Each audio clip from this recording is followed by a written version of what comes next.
Hello everyone, today we are going to study about multiple choice questions of class 10th science chapter 10 light. First question is, a mirror which can produce a magnification of +1 is, वो mirror जो magnification produce करता है कितनी +1, वो कौन सा mirror होता है? ए ऑप्शन है कन्वेक्स मिरर, बी ऑप्शन है कनकेव मिरर, सी ऑप्शन है प्लेन मिरर, डी ऑप्शन है both concave and plane mirror.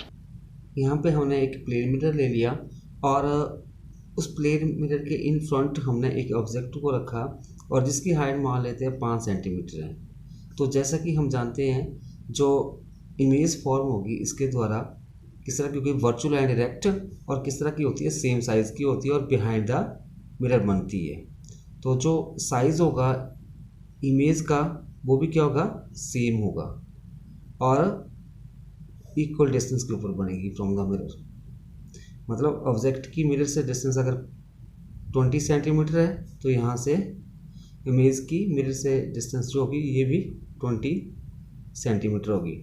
So in this case plane mirror के केस में साइज ऑफ इमेज किसके बराबर होता है, साइज ऑफ द ऑब्जेक्ट के बराबर होता है। So magnification as we know that this is equal to size of image to the size of object. तो यहाँ पे सेम साइज की होती है तो यहाँ पे इसकी मैग्निफिकेशन क्या हो जाएगी, +1। अगर आप यहाँ पे भी देख सकते हो 5 सेंटीमीटर हाई है ऑब्जेक्ट और इमेज भी 5 सेंटीमीटर है, डिवाइड कर देंगे 1 आ जाएगा। तो मैग्निफिकेशन जो होती है हमारे पास प्लेन मिरर की वो क्या होती है, +1 होती है। So in this question C is the correct option. A mirror which can produce a magnification of +1 is plane mirror. Question number 2. A wall is held 50 cm in front of a plane mirror. The distance between the wall and its image is. Question में given है एक wall जो है उसको हमने 50 centimetre distance के ऊपर रखा है फ्रॉम द प्लेन मिरर। तो उसकी जो इमेज बनेगी वो हमें पता है बिहाइंड द मिरर बनेगी, और जो इमेज और वॉल जहाँ पे हमने उसको रखा है उसके बीच की हमने डिस्टेंस फाइंड आउट करनी है। तो यहाँ पे ए ऑप्शन है 100 सेंटीमीटर, बी ऑप्शन है 150 सेंटीमीटर, सी ऑप्शन है 200 सेंटीमीटर, डी ऑप्शन है 0 सेंटीमीटर। क्वेश्चन में हमारे पास गिवन है एक प्लेन मिरर है और उसके इन फ्रंट हमने एक वॉल रखी हुई है। उस वॉल की डिस्टेंस मिरर से कितनी है, 50 सेंटीमीटर है, और जो ये वॉल है इसकी इमेज बिहाइंड द मिरर बनेगी, और जो ये इमेज बनी इस वॉल की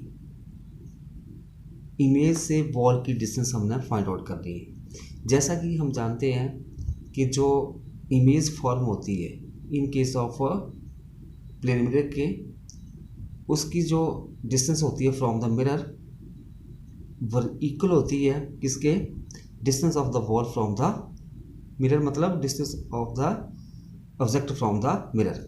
मतलब वॉल जो ऑब्जेक्ट है उसकी डिस्टेंस मिरर से 50 सेंटीमीटर है तो इमेज भी कहाँ पे बनेगी, मिरर से 50 सेंटीमीटर के ऊपर। सो distance between wall and its image is 50-50 कितना देगा, 50 + 50 = 100 centimetre. A option is the correct option, 100 centimetre. जब हम किसी वॉल को 50 सेंटीमीटर इन फ्रंट रखते हैं प्लेन मिरर के, तो जो उसकी इमेज बनेगी वो बिहाइंड द मिरर बनेगी, और वो भी 50 सेंटीमीटर होगी किससे, मिरर से। तो 50 + 50 कितना आ जाएगा, 100 centimetre. So distance between the wall and its image is 100 centimetre. Question number 3. The angle of reflection is the angle between. जो एंगल ऑफ रिफ्लेक्शन होता है वो किसके बीच में होता है एंगल, ए ऑप्शन है the reflected ray and surface of mirror. B option है the incident ray and surface of the mirror. C option है the normal to the surface of the mirror and incident ray. D option है the normal to the surface of the mirror and reflected ray. यहाँ पे हमने एक ये mirror ले लिया है। मान लो कोई रे ऑफ लाइट्स किसी भी सोर्स से आ रही है और वो कहाँ पे स्ट्राइक कर रही है मिरर के ऊपर, मान लो ए पॉइंट के ऊपर स्ट्राइक कर रही है, उसको हम बोलते हैं इंसिडेंट रे। अभी क्या होगा, after striking the surface it reflect back, वो क्या होगा, वापस मुड़ आएगी। और इस पॉइंट ए के ऊपर हमने ये एक नॉर्मल ड्रॉ कर दिया। As we know that the angle between incident and normal is known as the angle of incidence, and the angle between reflected ray and normal is known as the angle of reflection. तो इस तरह से जो angle of reflection होगा वो किसके बीच में बनता है, रिफ्लेक्टेड रे और नॉर्मल के बीच में। और जो angle of incidence incident ray और नॉर्मल के बीच में। और जो लॉ ऑफ रिफ्लेक्शन जो होते हैं, in that case angle of incidence is equal to angle of reflection के बराबर होता है। This is the first law of reflection of light. Second क्या होता है, incident ray, normal and reflected ray lie in the same plane. The option D is correct. The angle of reflection is the angle between the normal to the surface of the mirror and a reflected ray. Question number 4. A virtual image is always formed with respect to the object. A option है on the same side of the plane mirror. B option on the opposite side of the plane mirror. C option inside the plane mirror. D top of the plane mirror. जैसा कि हम जानते हैं जो plane mirror है वो always virtual and erect image form करता है, और इमेज कहाँ पे बनती है, बिहाइंड द मिरर। सो यहाँ पे जो ऑप्शन बी है वो करेक्ट ऑप्शन होगी। A virtual image is always formed on the opposite side of the plane mirror with respect to the object. जिस साइड ऑब्जेक्ट रखा होगा उसकी दूसरी अपोजिट साइड के ऊपर इमेज बनेगी in case of a plane mirror. So B is the correct option. Question number 5. The law of reflection hold true for. जो law of reflection होते हैं किसके लिए ट्रू होते हैं? ए ऑप्शन दी है plane mirror only, B option है concave mirror only, C option है convex mirror only, D option है ऑल रिफ्लेक्टिंग सरफेसेस। जैसा कि हम जानते हैं कि जो लॉ ऑफ रिफ्लेक्शन जो है वो हमारे पास प्लेन मिरर के लिए भी ट्रू होते हैं, कॉनकेव मिरर के लिए भी और कन्वेक्स मिरर के लिए भी। सो यहाँ पे ऑप्शन जो आएगी वो आएगा all reflecting surfaces. So D is the correct option. The law of reflections hold true for all reflecting surfaces. Question number 6. Find the angle of incidence and angle of reflection from the diagram. हमारे पास ये diagram given है और इस diagram में हमने जो angle of incidence होगा और एंगल ऑफ रिफ्लेक्शन उसको निकालना है।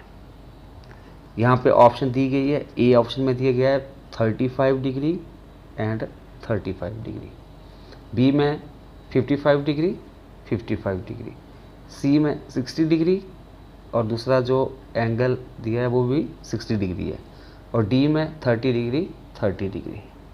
सो let us see what is the value of angle of incidence and angle of reflection in the given diagram.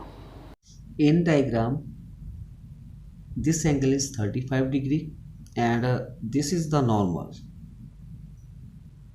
to this mirror surface। यहाँ पे जो ये नॉर्मल होगा मिरर सरफेस के तो हमारे पास ये एंगल कितना आ गया 90 डिग्री, ये 35 है। तो हम अभी ये एंगल निकाल सकते हैं। अभी ये इंसिडेंट रे है और ये नॉर्मल हो गया और ये रिफ्लेक्टेड रे। तो यहाँ पे अब हमने जो ये एंगल ऑफ इंसिडेंस निकालना है आई, तो इसके लिए ये टोटल लेके कितना है हमारे पास, यहाँ पे हमारे पास आ जाएगा ये I plus 35 degree is equal to 90 degree.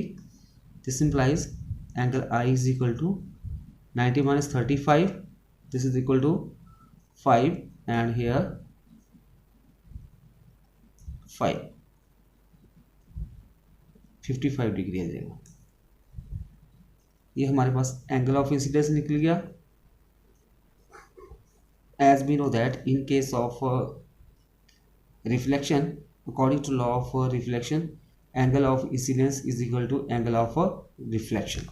So ये हमारे पास नॉर्मल और रिफ्लेक्टेड रे के बीच में एंगल ऑफ रिफ्लेक्शन आएगा और ये भी कितना होगा हमारे पास 55 degree. So here B is the correct option. In this diagram, the angle of incidence and angle of reflection is 55 degree and 55 degree. Question number 7. The amount of light reflected depend upon. अगर किसी surface के ऊपर light पड़ती है तो वो वहाँ से स्ट्राइक करके दोबारा फिर रिफ्लेक्ट बैक होके आएगी और उसका कितना अमाउंट जो है वो रिफ्लेक्ट बैक होके आएगा वो किसके ऊपर डिपेंड करता है। ये ऑप्शन है the nature of the material of the object, जो नेचर होगा मटेरियल का, मतलब ऑब्जेक्ट के मटेरियल का, उसके ऊपर। B option the nature of the surface, कि जो सरफेस है उसका नेचर कैसा है। C the smoothness of the surface, जो स्मूथनेस होगी सरफेस की उसके ऊपर। D all of the above. तो इनमें से हमारे पास जो डी ऑप्शन है वो करेक्ट ऑप्शन है, क्योंकि जो अमाउंट ऑफ लाइट रिफ्लेक्ट होगी वो डिपेंड करेगी कि किस तरह का मटेरियल है और किस तरह का सरफेस है। तो ये सारा किसके ऊपर डिपेंड करेगा, all of these. Question number 8. A real image is formed when two or more. एक रियल इमेज फॉर्म होती है जब दो या दो से अधिक। ए ऑप्शन है reflected ray meet, reflected ray मिलती है। बी ऑप्शन है रिफ्रैक्टेड रे मीट, जो रिफ्लेक्टेड रे है मिलती हैं। C reflected rays appear to meet, जो रिफ्लेक्टेड रे होती हैं वो हमें अपीयर होती है कि वो मिल रही हैं। डी ऑप्शन है बोथ ए एंड बी। जैसा कि हम जानते हैं जब रियल इमेज फॉर्म होती है तो जो दो रेज जो हैं वो हमें एक्चुअली मीट करती हुई दिखाई देती हैं। तो इन दिस क्वेश्चन जो ए और बी ऑप्शन है ये दोनों करेक्ट होंगी। A real image is found when two or more than two rays meet. Reflected rays or refracted rays, so B is the correct option, both A and B. Question number 9. The image of our face in a plane mirror is A option है real, B magnified, C option है diminished, D none of these. जब हमारी image बनती है mirror में, मतलब जब आप अपना फेस देखते हो मिरर में तो आपको पता है आपकी इमेज बिहाइंड द मिरर बनती है और किस तरह की होगी, ना तो वो रियल होती है, ना ही मैग्नीफाइड होती है, ना ही डायमिनिश होती है। तो यहाँ पे ऑप्शन आएगी नन ऑफ दीज। तो किस तरह की इमेज बनती है, virtual and erect. So D is the correct option, none of these. Question number 10. What is the nature of the image formed by a plane mirror. जो plane mirror के द्वारा image बनती है उसका नेचर किस तरह का होता है। ए ऑप्शन है virtual and direct, B option है the same size as the object, C option है लेटरली इन्वर्टेड, डी ऑप्शन है ऑल ऑफ दीज। तो जो इमेज फॉर्म होती है प्लेन मिरर के द्वारा वो वर्चुअल एंड डायरेक्ट भी होती है, सेम साइज़ की भी बनती है लिटरली इन्वर्टेड भी होती है। सो इन दिस क्वेश्चन जो ऑप्शन डी है वो करेक्ट होगी, ऑल ऑफ दीज। मीन्स जो इमेज बनेगी प्लेन मिरर के द्वारा वो वर्चुअल एंड डायरेक्ट होगी, सेम साइज की होगी और लार्जली इन्वर्टेड होगी। D option is correct, all of these. Question number 11, the image formed by a plane mirror is, a option है virtual behind the mirror and enlarged, B option है virtual behind the mirror and the same size as the object, C real at the surface of the mirror and enlarged, D real behind the mirror and the same size as the object. As we discussed in the previous question, the image formed by the plane mirror is virtual and it formed behind the mirror, same size as that of object. So in this question B option is the correct option. The image formed by a plane mirror is virtual behind the mirror and the same size as that of a object. Question number 12, a man 180 centimeter high stand in front of a plane mirror. His eyes are at a height of 172 centimeter from the floor. Then to see his full image from maximum length of mirror, the lower end of the mirror should be placed at a height of, means एक आदमी जो जिसकी height 180 centimetre है और एक plane mirror के सामने वो खड़ा है और जो उसकी आईज की हाइट है फर्श से वो कितनी है 172 centimetre. Then to see his full image from the minimum length of mirror, the lower end of the mirror should be placed at a height of explanation. Length of the mirror for full size of image is 180 by 2, this is equal to 90 centimeter. The lower end of the mirror is 180 minus 90 plus 4, this is equal to 180 minus 94, this is equal to 86 centimeter from the floor. A is the correct option, 80 centimeter from the floor. Question number 13, two vertical plane mirror are inclined at an angle of 60 degree with each other. A ray of light traveling horizontally is reflected first from one mirror and then from the other mirror, then the resultant deviation is. दो plane mirror हैं और उन दोनों को incline किया गया है कितने एंगल पे 60 डिग्री के ऊपर विद ईच अदर, और एक रे ऑफ लाइट जो ट्रेवल कर रही है horizontal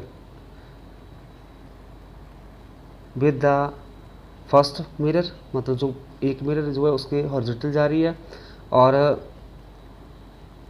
and then from the other mirror, then the resultant deviation जो डेविएशन होगी प्रोड्यूस होगी उसमें वो हमने निकालनी है.